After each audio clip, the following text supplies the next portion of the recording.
Praise the Lord. आप सभी को जय मसीह की। और मैं परमेश्वर का वचन आपके लिए ले करके आई हूँ जो आपके आत्मिक जीवन में बहुत ही उन्नति करने जा रहा है।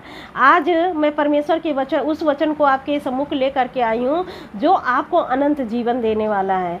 तो आज हम परमेश्वर के वचन से सीखने जा रहे हैं कि यीशु मसीह का जो पुनरुत्थान हुआ था, आज हम कुछ उसके बारे में सीखने जा रहे हैं। यहाँ पर लिखा हुआ है, जैसे फर्स्ट थिस्सलुनीकियों और उसके 4:13 वर्ष यहाँ लिखा हुआ है, हे भाइयों, हम नहीं चाहते कि तुम उसके विषय में जो सोते हैं अज्ञानी रहो। ऐसा ना हो कि तुम दूसरों के समान शोक करो जिन्हें आशा नहीं।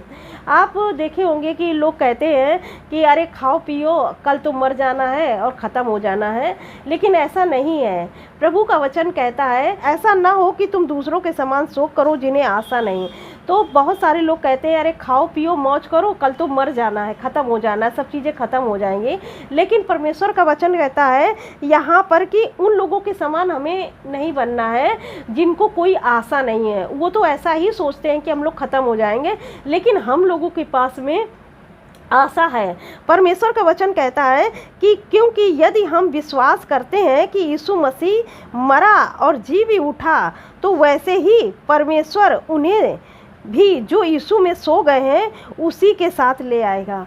जैसा कि प्रभु का वचन कहता है कि जितने लोग प्रभु यीशु मसीह पर विश्वास करते हैं और विश्वास करने के बाद अगर मर गए हैं, तो जैसे यीशु मसीह मृतकों में से जी उठे हैं, वैसे ही हम लोग भी जिलाए जाएंगे। तो अब बहुत सारे लोग कहते हैं कि अरे जो लोग मर गए हैं, जो लोग गाड़ दिए गए हैं, उनका हड्डी, उनका मांस सब तो मिट्टी में मिल गया है, कैसे जीवित होगा। तो ये परमेश्वर जीवित कर सकते हैं, परमेश्वर सब कुछ कर सकते हैं। परमेश्वर जब सारी सृष्टि को बना सकते हैं, मनुष्य बना सकते हैं, सब कुछ कर सकते हैं, तो उसके जो बिखरे हुए कण हैं, उसकी हड्डियां हैं, वो भी एक हो सकती हैं। जैसे कि आप जानते हो, तो जिस तरह यीशु मसीह मुर्दों में से जी उठे हैं, तो प्रभु का वचन कहता है कि हम लोग भी जिलाए जाएंगे। और यहाँ पर पौलुस कहता है, देखिए, क्योंकि हम प्रभु के वचन के अनुसार तुमसे यह कहते हैं कि हम जो जीवित हैं और प्रभु के आने तक बचे रहेंगे, सोए हुओं से कभी आगे नहीं बढ़ेंगे। यहाँ पर प्रभु का वचन कहता है कि जो लोग मर गए हैं, मान लीजिए किसी ने प्रभु यीशु के लिए अपनी जान को दे दिया है, प्रभु यीशु मसीह को मानने के कारण लोगों ने उनको मार दिया है, ख़त्म कर दिया है, तो यहाँ पर परमेश्वर का वचन कहता है कि वो लोग जो प्रभु यीशु मसीह में मर गए हैं, उनका भी पुनरुत्थान होगा, वो भी जिएंगे। तो जो हम लोग जीवित हैं, अगर प्रभु यीशु मसीह आ जाते हैं, तो जो जीवित पाए जाते हैं तो पहले मरे हुए जिएंगे और वो बादलों में उठाए जाएंगे, और फिर उसके बाद में हम लोग भी उठाए जाएंगे। तो यहाँ पर लिखा है परमेश्वर का वचन, क्योंकि हम प्रभु के वचन के अनुसार तुमसे यह कहते हैं कि हम जो जीवित हैं और प्रभु के आने पर बचे रहेंगे, सोए हुओं से कभी आगे नहीं बढ़ेंगे। तो सोए हुए, जितने लोग सोए हैं प्रभु यीशु मसीह में, पहले वो जिलाए जाएंगे।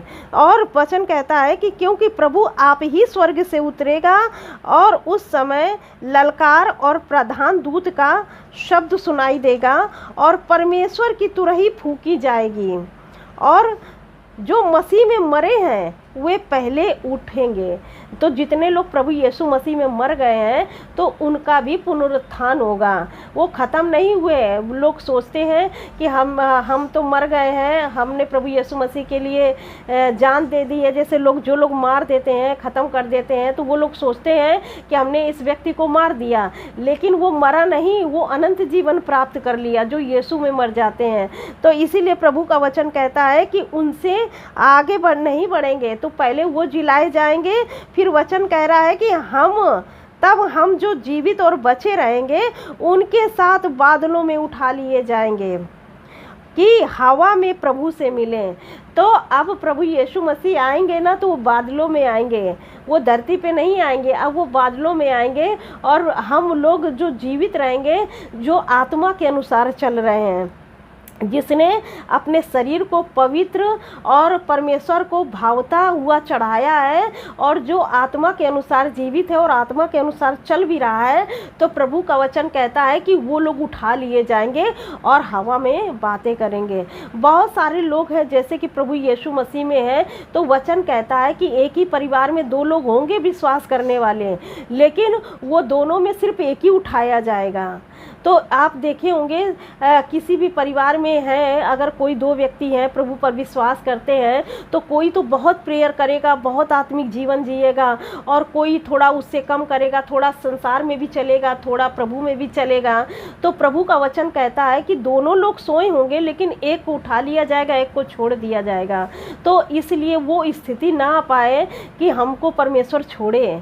तो इसलिए प्रभु का वचन कहता है कि हमको तैयार होना, क्योंकि वो क्लेश के दिन इतने अधिक होंगे, इतना ज़्यादा संकट, इतना ज़्यादा क्लेश होगा ना कि आप उस समय मृत्यु को भी लोग ढूंढेंगे तो मृत्यु भी नहीं मिलेगी, ऐसा ज़्यादा संकट होगा।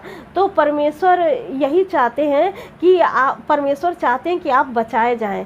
तो परमेश्वर इसीलिए कहते हैं कि अगर आप आत्मा के कारण जीवित हैं तो आत्मा के अनुसार चले भी। तो यहाँ पर प्रभु का वचन जैसा कहता है, हम जो जीवित और बचे रहेंगे उनके साथ बादलों में उठा लिए जाएंगे, क्योंकि हवा में प्रभु से मिले, और इस रीति से हम सदा प्रभु के संग रहेंगे। और इस प्रकार इन सब बातों से एक दूसरे को शांति दिया करो, क्योंकि लोग अशांत हैं ज़िंदगी में कि पता नहीं होगा कि नहीं होगा। तो इस तरह से अशांति को दूर करने के लिए इसलिए प्रभु कह रहे हैं कि अगर आपका मन अशांत है तो प्रभु कहते हैं कि यहाँ पौलुस कहता है कि एक दूसरे को यही बात की शांति दिया करो कि हम लोग एक दिन जीवित होंगे प्रभु यीशु मसीह के साथ। जैसे प्रभु यीशु मसीह का पुनरुत्थान हुआ, वैसे हम लोगों का भी पुनरुत्थान होगा। तो जिस आत्मा ने प्रभु यीशु मसीह को मुर्दों में से जिंदा कर दिया, वही आत्मा हम लोगों को भी जिंदा करेगा। तो इसलिए हमको विश्वास करना है, और उस अनंत जीवन को प्राप्त करने के लिए हमको आत्मा के अनुसार चलना ज़रूरी है। तो आत्मा के जो फल है वो आपके जीवन में लगे होने चाहिए। तो इसीलिए प्रभु का वचन कहता है कि संसार में दो प्रकार के व्यक्ति हैं, एक तो सांसारिक है और एक शारीरिक है, जो आत्मिक व्यक्ति को सताते हैं। तो एक तो आप ही में होंगे, प्रभु यीशु मसीह को ग्रहण भी किए होंगे, लेकिन वो शारीरिक रूप से चलते हैं। लेकिन जो आत्मिक व्यक्ति है वो चलता है तो शारीरिक रूप से उसको सताता है। और एक दूसरा व्यक्ति है जो संसार में है, सांसारिक है, प्रभु को नहीं जानता, वो भी उसको सताता है। तो शारीरिक और सांसारिक दोनों प्रकार के व्यक्ति आत्मिक व्यक्ति को हमेशा दबाते हैं और उसका नुकसान करना चाहते हैं। तो इसीलिए यहाँ पर प्रभु का वचन ये कहता है कि जो शारीरिक जीवन जिएगा, सांसारिक जीवन जिएगा, वो इसी जगह रह जाएगा, लेकिन जो आत्मिक जीवन जिएगा और आत्मा के अनुसार चलेगा, प्रभु उसको अपने पास बुलाएगा और हम लोग सदा प्रभु के साथ रहेंगे। और मैं आशा करती हूँ कि आपको ये वचन शांति दिया है और आपको आशीष दिया है कि हम लोग मरेंगे नहीं, कभी प्रभु यीशु के साथ जीवित रहेंगे। ये एक बहुत बड़ी आशा है, क्योंकि प्रभु का वचन कहता है कि मनुष्य अगर सारे जगत का चीज़ें प्राप्त कर ले लेकिन अपने प्राण की हानि उठाए तो क्या लाभ, उससे कोई लाभ नहीं हुआ। लेकिन अगर आपने इस संसार से कुछ नहीं प्राप्त किया लेकिन आपका प्राण बचाया गया प्रभु यीशु मसीह में, तो आप बहुत धनी हो गए, बहुत धनी, आपको अनंत जीवन मिला, आप परमेश्वर के साथ हमेशा रहेंगे। तो इसीलिए मैं ये इनकरेज करना चाहती हूँ आपको कि आप प्रभु में शांति पाए हुए लोग हैं, आप ना घबराएं, आपको प्रभु ने अनंत जीवन दिया है, अनंत जीवन का अधिकारी बनाया है। ये संकट, ये क्लेश कुछ दिन के लिए इस संसार में है, लेकिन जब हम लोग प्रभु के साथ होंगे तो पौलुस कहता है कि यहाँ के जो दुख क्लेश है वो उस महिमा के सामने कुछ भी नहीं है जो हम लोग को मिलने वाला है परमेश्वर से। वो परमेश्वर से हमें मीरास मिलने वाली है। तो आप थोड़ा शांति बना के रखें।